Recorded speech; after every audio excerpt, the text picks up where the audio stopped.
My friend Kevin doesn't believe that COVID-19 is dangerous by Jackson_you. From the get-go, my friend Kevin never took the quarantine seriously. He never social distances, he rips his mask off as soon as he leaves stores, and has always asking to hang out and gets frustrated when we tell him we can't.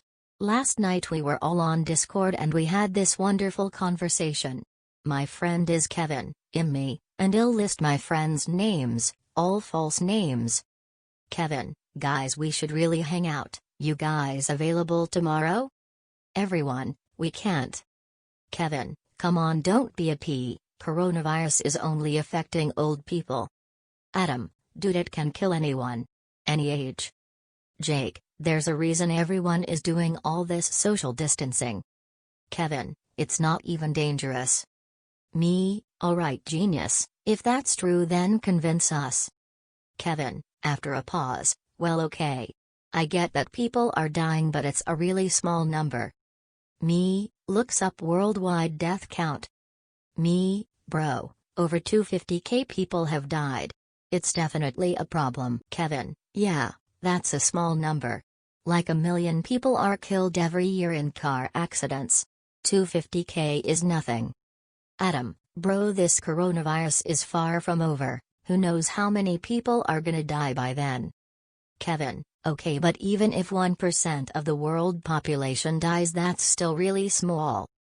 Me: shocked, you know the world population? It's like 7.5 billion. Kevin: so? 1% isn't that much. Me: calculates, dude, 1% is 75 million people. That's a lot of people. Kevin: that doesn't matter, it's all perspective. 1% is 1%, which is always really small. The world won't change that much. Me: okay, what if your family was in that 1%? Would things change much? Kevin: no, we're fine, we've been fine every year during the flu. Jake: dude, this isn't the flu. When have we ever had a lockdown because of the flu? Kevin: exactly. Everyone is just overreacting. Alright, you know those moments when you really want to correct someone because they're obviously wrong, but you just don't care enough to do so? Also, you want to keep your sanity? That was all of us except Kevin. Whatever. Kevin can believe this whole thing isn't dangerous all he wants. Let me tell you, he's not dumb. He has a better AP Physics grade than me, even though he thought he had signed up for AP Physics. For the tests he studies like 5 minutes while I study an hour, and he still does better than me. So he's not dumb, well, except his thoughts on the coronavirus. All I'm saying is if he catches coronavirus then I owe him an "I told you so." Edit, grammar, stupid autocorrect. Military Kevin Gold by Solix 0. As my last Kevin story was amusing enough to some enthusiasts in the niche, I've got a few ones about a Kevin that used to serve with me in the army. It's a different Kevin from last time, and this one is quite different. Kevin and I used to serve in a small military unit, just about 30 people in it, headed by a colonel, where I was a young lieutenant at the time, while Kevin was a fresh recruit out of boot camp. Kevin was assigned with a task that required him to stay inside the military base during the weekend. A day prior to this task we had held a small event from which we had a leftover 24-pack of Pepsi cans, 330 milliliters each. We planned on keeping it for the next event or just casually drink it during the coming week. Come Sunday, and all of us are back to base, we notice the 24-pack is missing from its place. The following conversation happens. Officer of, Kevin, would you possibly have an idea where the 24-pack of Pepsi could be located? K: yeah, I drank it. Of, Kevin, there were 24 cans of Pepsi in that pack. 24. You want to tell me you drank all of them? K: yes. I've had like 2 days to finish all of those. Of. Kevin didn't even see anything wrong with what he had done, on a social or on a medical level. He thought it was absolutely normal for anyone to just drink it because it was there. Quick math, that's just under 900 grams of sugar. It was a common occurrence for soldiers to celebrate their honorable discharge from the army, as my country has mandatory military service laws in place, and considering my military base at the time featured like \6,000 soldiers, about 90 different units, these celebrations would happen pretty much weekly. Kevin would routinely go to these celebrations without even knowing the discharged person's name or occupation just so he could rack up a plate of food for himself when time came. Once, a girl was discharged and held a neat celebration. While she was talking in front of her peers, thanking everyone for a lovely service, Kevin walked behind her, in front of everyone else, and proceeded to rack up a plate for himself while everyone was staring at him. The girl being discharged didn't even know him, and he acted like he was the victim from all the backlash he had received from the girl, her peers and our entire unit after hearing about this. This was 3 years ago and is still effing hilarious. As we were a small unit, we had a common WhatsApp group that featured the entire unit, including the officers and the colonel. Kevin would regularly send selfies of himself to the group, sometimes in suggestive situations. We would laugh hours on end at those photos. He once even asked the colonel to take a selfie with him, and the colonel was cool, so he just went ahead with it just to get Kevin off his back. Kevin bragged to everyone about this, even though it wasn't such a big deal. Military dress code was, and still is, a very strict subject, and as such it is a soldier's right to have their uniform replaced for pretty much any reason. Kevin would refuse to give up on his pants because he thought they were perfect, even after they shrunk during laundry and now were just 3/4 of his leg's length.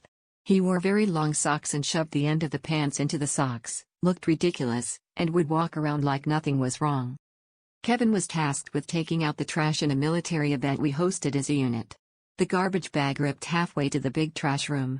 Instead of picking everything up into a new bag, he untucked his shirt and made it into a hammock, and proceeded to carry the trash, mostly featuring half-eaten sandwiches with mayo, on top of his hammock-like shirt. He then complained that it smelled like expired eggs everywhere and couldn't make the connection to his own clothes. Kevin doesn't know what underwear is by GreatJanitor.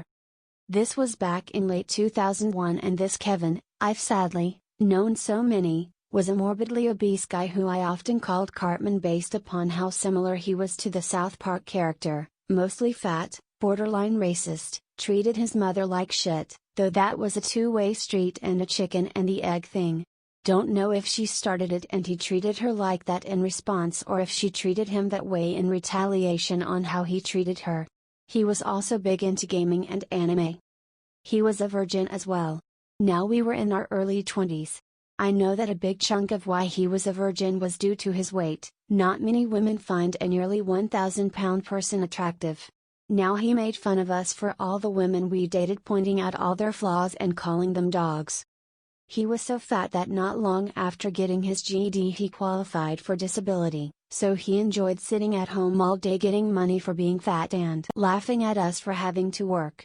When the PS2 first came out, he went to the store early in the morning and hung out to make sure that he was first in line to buy one, made fun of us for having to work and not being able to get one on first release. He then didn't let us play any of the games he got for it until spent the next 2 weeks playing them until he completely mastered those games, let us play against him and laughed at how badly we sucked at those games. He was a prick. He was also a friend of mine. I haven't talked to him in almost 15 years. He was a friend that I outgrew as I went to college, got better jobs, moved away from parents, and so on and so forth. This year was the year I was packing up to move to college over 100 miles away. I had enrolled in school and I was about move at the end of the year. So this was one of the last times that I was hanging out with this Kevin. I was excited. It was early November and he was talking about his Halloween costume. Now it wasn't just him and myself. It was the two of us, a mutual friend named Mark, Kevin's sister Misty, and Kevin's mother. Of the group of us, Kevin was the only one who did anything for Halloween. As he put it, he didn't want to spend it with us, he wanted to spend it with his cool friends, the cool friends who didn't care for Mark and I. Said cool friends included a 20-something guy who was a sex offender after having sex with a willing 10-year-old girl, so we were ditched so he could hang out with a super cool sex offender. He had a digital camera and showed us a pic and said, "You two want to date her? You two want to fuck her?" And I looked at the pic, and it was him in drag wearing a blue wig. So I instantly shot him down, explaining that I couldn't be paid to go to bed with the creature in that pic. So he explained how he went as an anime girl that year for Halloween. He explained how he ordered the wig and where the clothes came from. This was a rather uninteresting conversation. Ooh, closet crossdresser gets to be himself one day a year. Not a subject that I find interesting. Amusing to think about the gay jokes that he made repeatedly, and now to see him showing off his pics of him in drag and talking about how sexy he was. It really seemed more like he might have been gay and so deep in the closet that he was making jokes to deny the truth on his sexuality. So as he explained where the clothes came from for the costume, he told us that the bra came from his mother. That is where I stopped him in his story. You mean to tell me that you went out in public wearing your mother's underwear? No, I wore her bra. That's not underwear. It's a bra, it is worn under clothes, underwear. A bra isn't underwear, I didn't wear her underwear. I pointed to Mark. Mark, I need a second opinion. Mark answered, bras are underwear. See Kevin, you went out into public wearing your mom's underwear. No, you both are wrong. His mom left the kitchen to enter the dining room where we all were. Kevin, bras are underwear. No, that's not true. Kevin continued to protest. That's when Mark dropped the best bombshell of this conversation. So you wore your mom's underwear to cross-dress like a sexy anime girl to out on the town with a bunch of other dudes, one of which is a sex offender. Are you still a virgin? Kevin was my boss, Story 1, by Tinder Guy 11. The backstory: this series of stories took place roughly 12 years ago, back when I was still playing bar manager. One day of the waitresses that had been there forever got a sudden promotion to the role of the store's general manager. I was actually really happy for her, as she and I had been very close friends before that, but unfortunately, the new power soon went to her head and our friendship went by the wayside. Had that not happened, I never would have so openly written about her, but as it did, I am happy to share with you some of her best Kevin moments. Story 1. It was my off day and I was sitting at the hair salon, getting a very long overdue haircut. My phone rang and I saw it was Kevin calling. I answered without hesitation. Kevin told me I had to come in immediately, as she had forgotten to take her keys home the day before and she, plus all the day staff, were now locked out of the store. I rolled my eyes, quite annoyed, but agreed to go in and open the shop for her. I didn't yet drive at that point, so I went on foot, taking roughly 25 minutes to get there.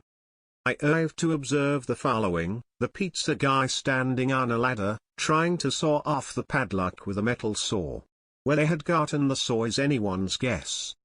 Now the place we worked at had one giant security flaw. I had tried explaining this flaw to both Kevin and the even dumber store owner multiple times, but somehow this was just too complicated. The flaw was this: right next to the main entrance and about 5 feet from the alarm pad there was a window. This window was the same size as the door and it couldn't lock. This meant that any person, night or day, could simply push it forward and walk right into the shop. And that's what I did. I greeted Kevin and the staff, took a step forward, pushed the window open, stepped into the store and deactivated the alarm. So Kevin and the rest of the staff follow me in and Kevin gives an order to the pizza guy to keep working on sawing off the padlock. I looked at Kevin, kinda dumbfounded. Me: Kevin, why do you still want him to break the padlock? Kevin: because we still need to get the door open, do. And yes, she really did say do. Me: Kevin, why did you have me come in again? Kevin: because we couldn't get into the shop. Me: and why was that? Kevin: because I forgot my keys in the office. Me: and can you get to the office now? Kevin: yes. Me: so then why does he still need to break the padlock? Kevin stared at me starry-eyed for several seconds. It was like she had reached the final question in Who Wants to Be a Millionaire and she had no idea what the answer was. This went on for longer than my patience could hold, until I finally blurted out, "Go get your keys and unlock the door." Kevin reacted like an encyclopedia had just hit her against the head and scurried away to go get her keys. The pizza guy and I exchanged knowing glances as I left the store to go finish my haircut. My ex-husband Kevin by Wonder_Elephant. We were watching a movie, I can't remember which one, and there was a shot of New York City from above that included Central Park. His comment, "Wouldn't it be great if there really was a huge park like that in a city?" He had been to NYC before. Kevin decides to point a gun in a room with children at a birthday party by IketheGhost. Reposting here because my Ida post was removed. I attended a birthday for my stepsister's boyfriend, Kevin, at their place. The first few hours of the party go well while we're there and all is fine until the BF pulls out 2 black powder rifles to show to another partygoer. This happens while there are children in the room. We were all in the living room minus the mother of the other kids and my stepsister, mine included.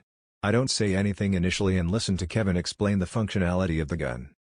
Well, it escalates a bit further when, after giving a brief discussion, Kevin decides to point the gun toward the other end of the room with the end of the barrel just less than a foot away from the head of the other child in the room, a little older than 2, with his finger on the trigger.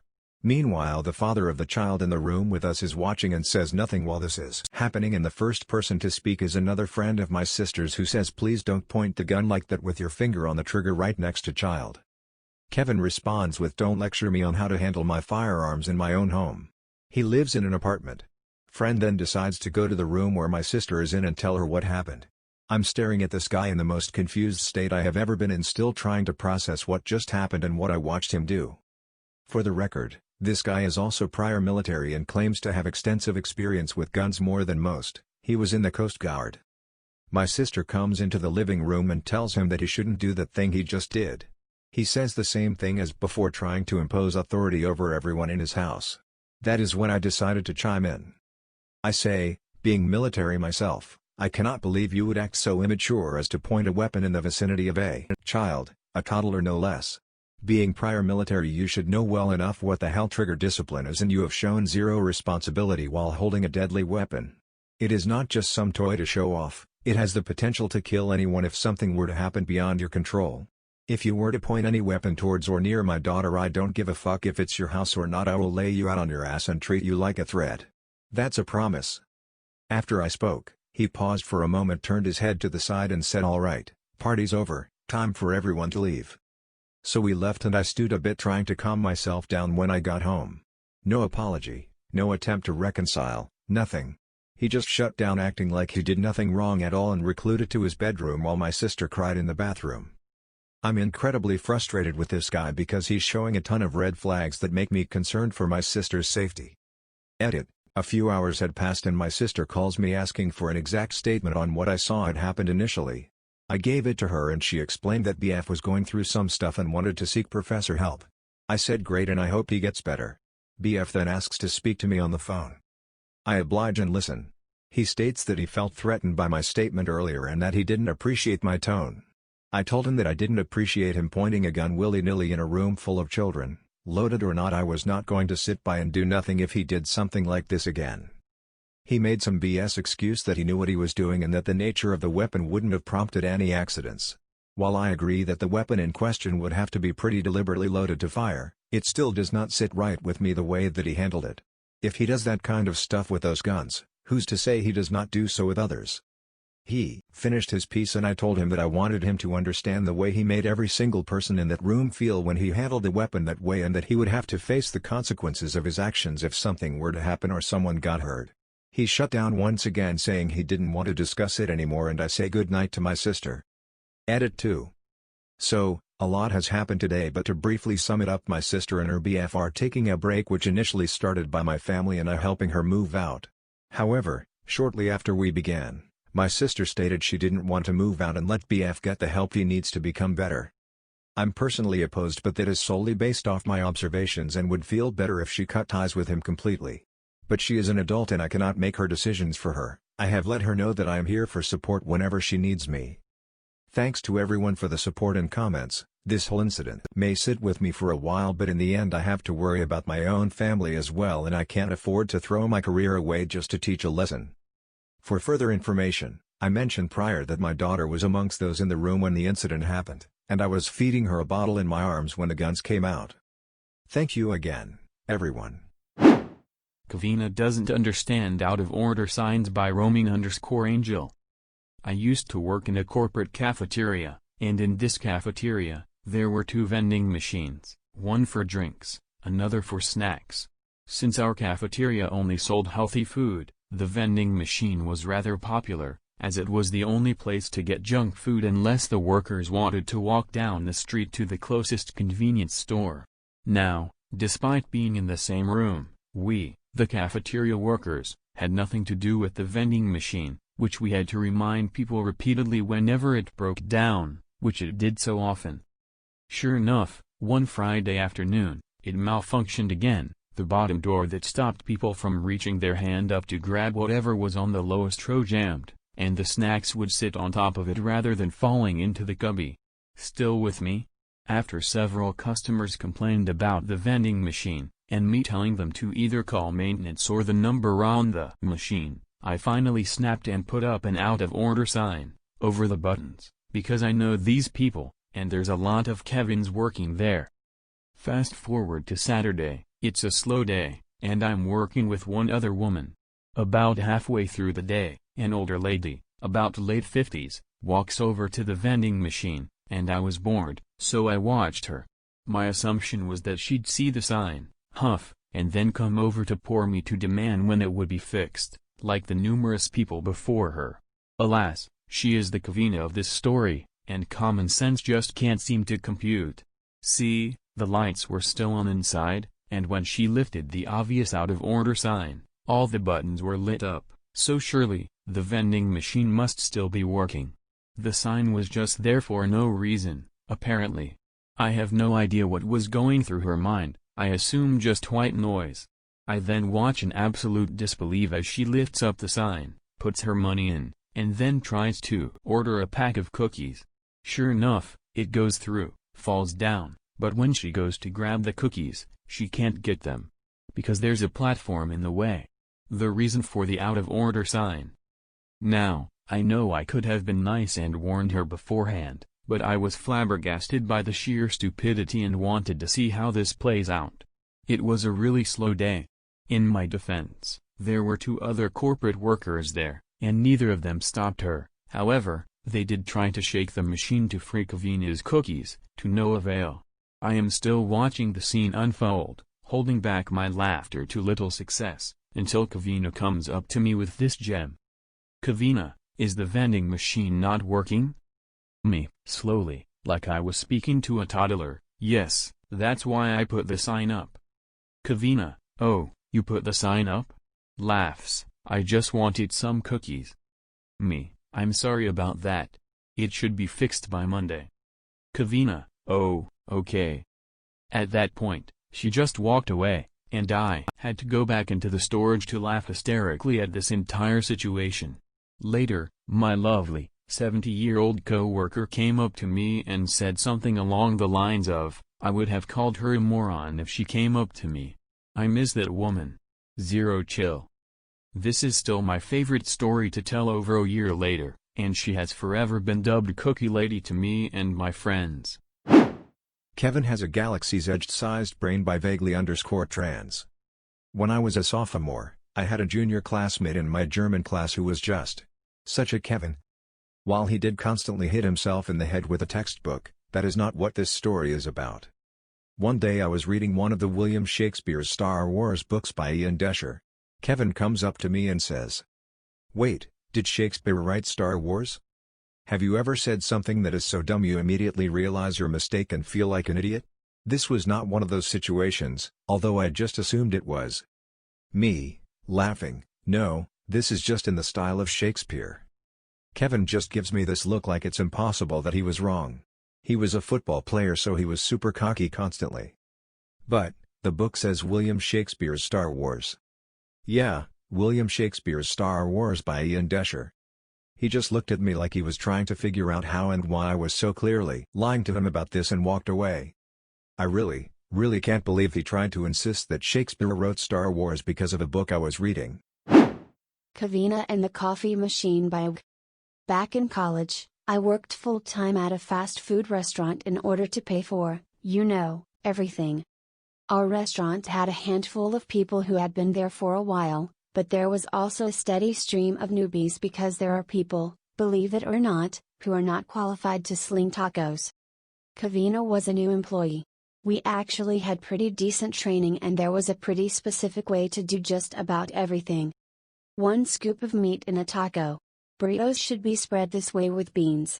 Exactly this much cheese. Wrapping should be done this way and no other. Kevina seemed to catch on decently fast. Well, except for one thing.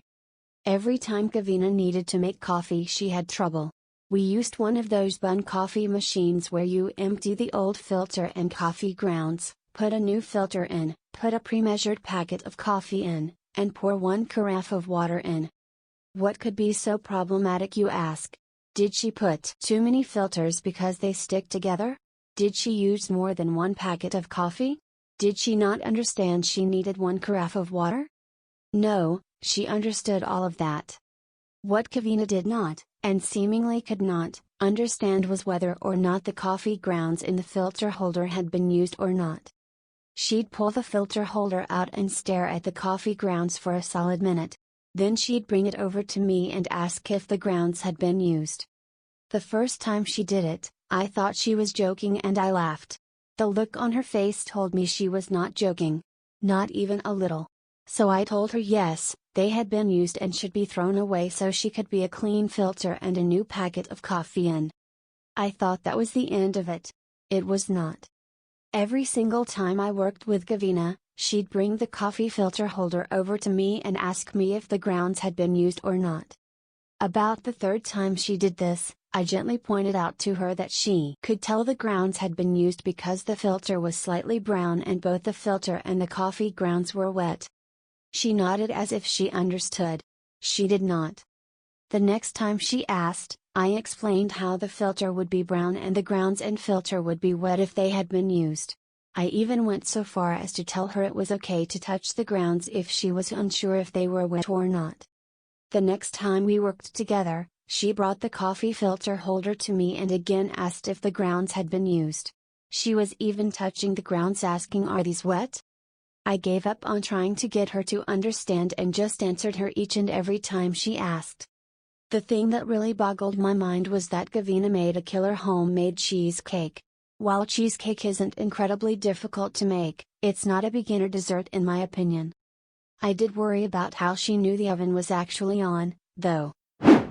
Kevin in middle school asking the important questions by Wyler 17. This kid was notorious for saying the dumbest stuff. He famously in the middle of a sex education class raised his hand and asked, "What's your favorite flavor of Dorito?" We were taking notes in math class and our teacher wrote out the word 2 on the board. He looked very confused and she asked what was Ran. He asked what is 2? Pronouncing it like Chiwu, she said the number. He said no, he meant the word she wrote out. She kept explaining that it was the number 2, but he said it couldn't be, it was clearly a written out word. In a shocking turn of events he is now homeless. Kevin needs to be in quarantine. By sirknut. So, here in Norway the status of dealing with the coronavirus is fair and easy. If you have been in contact with people infected, visited high-risk areas and fear you might be affected, or have symptoms resembling that of coronavirus, you are to be quarantined. As long as your general health is not worse than a common cold and you're otherwise fairly healthy, that quarantine is a in-home quarantine. Meaning you stay in your home, don't go outside, order all food to be delivered, and avoid contact with others. Also, you don't go to work. Norway has a fairly good system for dealing with sick leave, go socialism. Now my coworker went to buy coffee here the other day and overheard this Kevin at another table yammering about not having to go to work. You see, he was in quarantine, so he spent his day drinking coffee and wandering about the city. Needless to say my coworker skipped the coffee and got the hell out of Dodge. To add to this, the government found it necessary the other day to specify that in-home quarantine did not include visiting the mall, going to your local gym or visiting Gramps at the senior center. The amount of Kevins is abundant it seems. That ass Kevin decides he's going to just scam people online now by Dawn 990. In my last story Kevin robbed a bar and got caught because he left his hoodie there. It was an old story. He was young. This is a little bit newer. Kevin 2.0. This story happened at the time law was changed. Before, if you scammed/stole anything worth, CCA, $175 or more it was public offense and you would be prosecuted.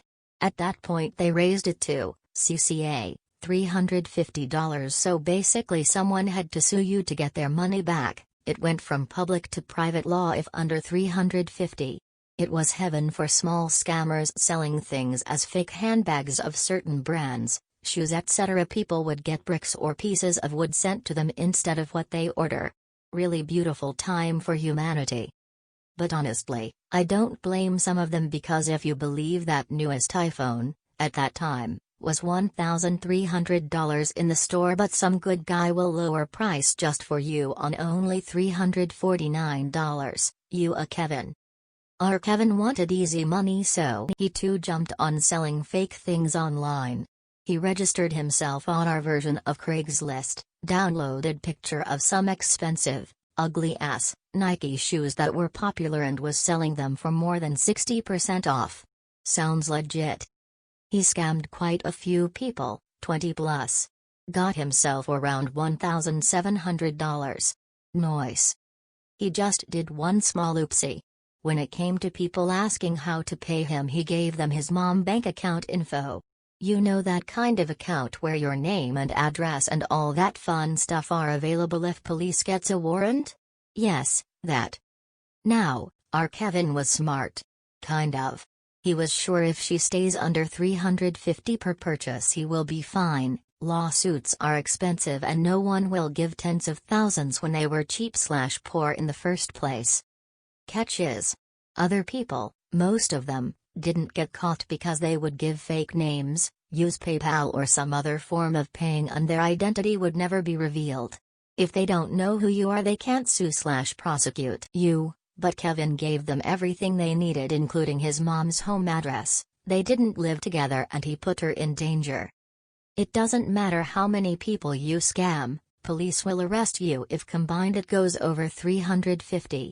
It's not 350 per capita. Who knew? Weird Coworker Kevin by ParchaLama. At first I thought he was just weird, but he's proving himself to be a Kevin. Here are some of the things he's done so far. I asked him if he knew the phone number of any taxis because I wanted to take one home from work.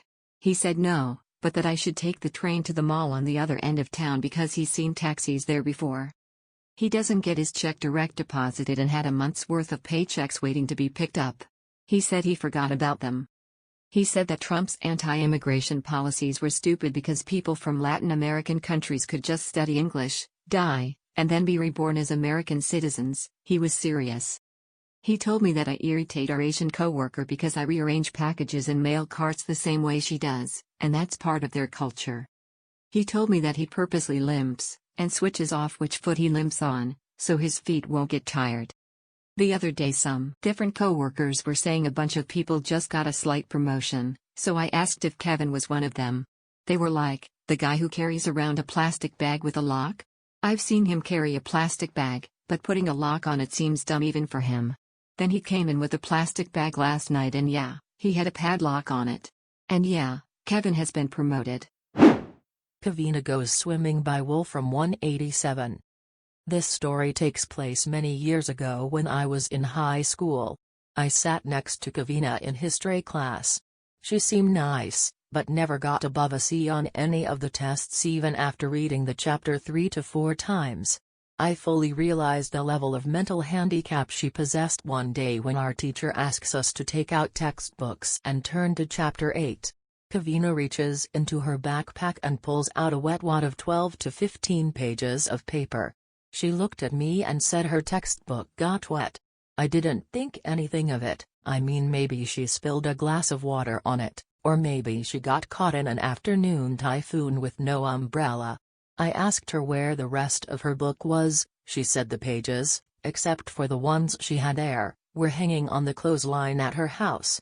I wasn't even going to ask, but she began by telling me how she missed the bus the previous day and had to walk home.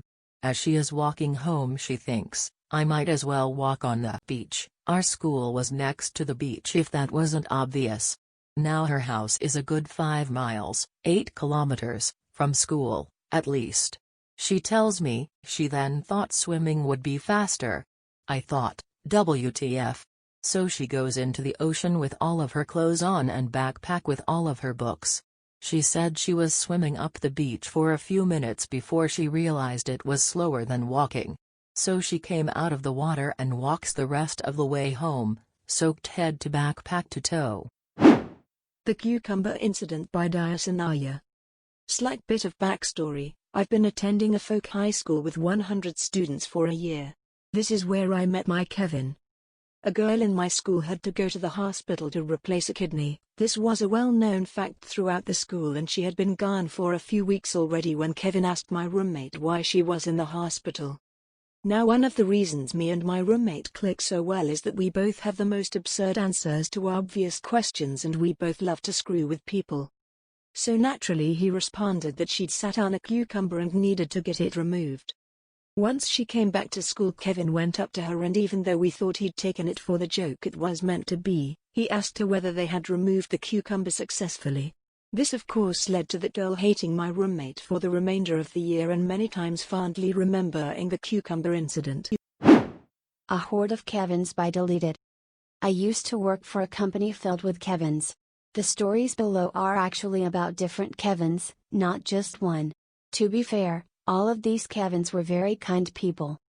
/1 Kevin couldn't remember the name of the company she worked for. When answering the phone, she frequently used a slightly wrong company name or left out one of the words in the company name. /1 Kevin didn't know how to use Excel, so he just calculated on scrap paper and entered the results in Excel. However, his math skills were not better than his computer skills, so the results were wrong. /1 Kevin didn't know how to make basic shapes in PowerPoint. He called me so I could explain it to him. He was almost 30 years old, so not a boomer. /1 Kevin sent me a scanned newspaper image and proposed I use it for a sort of ad campaign. I had to explain that we can't just use it because there are copyrights. Also, the image was pixelated because it was just scanned newspaper. /1 Kevin could not find the tab key on his keyboard. I told him it's the one with the 2 arrows. With these instructions, he found it. /1 Kevin accidentally sent a package to the wrong address because he mixed up the sender address and recipient address. So he accidentally sent the package to himself. /1 Kevin asked me why stock images have a watermark on them. He was shocked to learn that stock images usually cost money and that the watermark is supposed to protect them from being used without paying. /1 Kevin insisted she couldn't log in. After a while, it became apparent that she couldn't log in because she was already logged in, which was indicated by an entirely different screen and access to a bunch of protected information. I have some stories that are even more stunning in their Kevinness, but I can't share those without revealing my identity. Kevina should never work in a kitchen by m_a_bunana. I was recently reminded of this incident and figured I should share here. So a few years back, I was a shift manager at a BYO pizza place, imagine Subway for personal pizzas. I hated working there because the general manager was an overall hard ass, but I do commend him for running a tight ship. Anyway, Kevina was also a shift manager. She was about 27 at the time and had multiple kids between her and her current husband. She was kind of bitchy, but I didn't have to work with her super often. Well, one of the things we had to prep was chicken. Raw chicken. I'm sure most of you know that raw chicken can be hella dangerous because salmonella, so we had a strict procedure for handling it. Wash hands, put on gloves, clean knife. Only use yellow cutting boards. Prep, cook, wash hands, and to clean after you had to bleach anything and everything it could have ever possibly come into contact with. Then sanitize everything after. It wasn't hard, just kinda time consuming compared to everything else we had to prep. Well, I walk into the back and find her working with raw chicken directly on the prep tables, no gloves, with other open product on the same table. Me, Kevina, you need to be wearing gloves. I washed my hands first. Me, it's not your germs I'm worried about. You need to put on gloves. I'll wash my hands after. Me, this is a major health violation. Wash your hands now, put on gloves and make sure you bleach down when you're done. You could be spreading salmonella and on top of everyone's health. I don't want to get written up. Please. Dude, it's chicken, not salmon. Chill out. :/. I quit a couple weeks later for some unrelated reasons, but this always bothered me. I tried to make sure I was the one to prep the chicken after that incident as well. A Kevina has befriended me and there's no escape. By KNJ_072. A Kevina has found me at university. She has decided to switch her classes all to the same time as mine so we are together forever. She's the sweetest thing ever, but her Kevina-ness sometimes is too much. I've recently gotten another tattoo and we had the following conversation.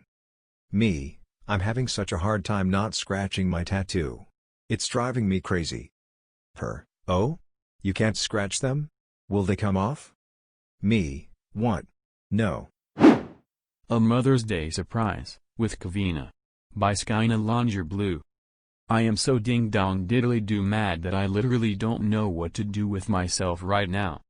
Kevina is the obtuse weirdo in charge of grants/events/scaring normal people out of their hard-earned dollars at my organization, and, despite being crappy at planning and hosting events, still oversees these things.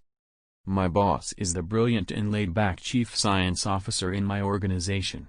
Life has been challenging lately for him. He must work closely with the obnoxious and possibly homicidal Mike, which has been giving him problems with his blood pressure, landing him in the hospital. His father passed away during the Christmas holidays. 2 months later, on Valentine's Day, his mother died too. Chief Science Officer has had better years, the poor dude. So it's Mother's Day weekend. Chief Science Officer is laying back, taking his blood pressure medication, and enjoying a glass of wine on his veranda, his greyhound napping on his legs. Life is good, and Hess thinking about his mother. It's the first holiday without her, and Hess been quiet and thoughtful. He falls asleep. The phone rings at 3 a.m. It's not a booty call, and it's not Mike asking for some quicklime to help mask the scent of decomposition in his backyard.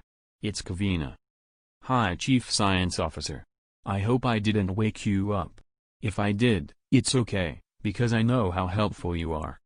What the fuck do you want? Kevina, mutters Chief Science Officer. So, since your mom is dead, you're clearly not doing anything for Mother's Day. What the fuck? Kevina. Chief Science Officer is shocked into silence. Kevina prattles on. So my mom's dead too, and it's okay. It gives me time to do a lot of things when it otherwise have to plan stupid things, like go to brunch. Like, I ordered a bunch of furniture, and I need help getting it up my stairs. It'll be here at 7 a.m, can you be over by then? By awhq. Chief Science Officer is a fucking saint, and helped her haul her ugly-ass new fake leather couches up 3 flights of stairs. Of course Kevina didn't even get him coffee or a snack or anything, because she didn't want to work his blood pressure. Oh, but hauling shit at ass o'clock in the morning and belittling his parents' death isn't bad for his blood pressure? Go. Kick. Rocks. Kevina. Kevina and the Sunburn by mariabutterfly. Aside, I'm Hispanic with a pink skin undertone and light skin. Kevina is super fair with a pink/almost red skin undertone and about 23 here. In case you don't know, skin undertone not color determines if you'll burn in the sun. Pink equals burn, rosy brown equals burn then tan, yellow/gold equals tan, olive equals tan easily.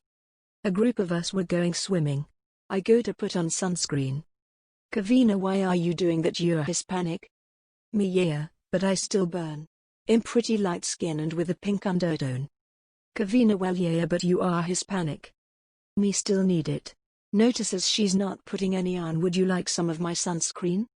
Kevina, no, I won't burn. Everyone really? Kevina, oh wait, I burn in this one spot. Put sunscreen on a 2-inch spot. After like 2 hours the rest of us go to reapply sunscreen. Kevina is very pink at this point. Me, Kevina, want some more sunscreen? Kevina, no, I don't burn. When we go to eat a few hours later, Kevina is very red. Kevina looks herself over and is shocked she's burnt. Edit, skin undertone is a general guide. Please everyone wear sunscreen.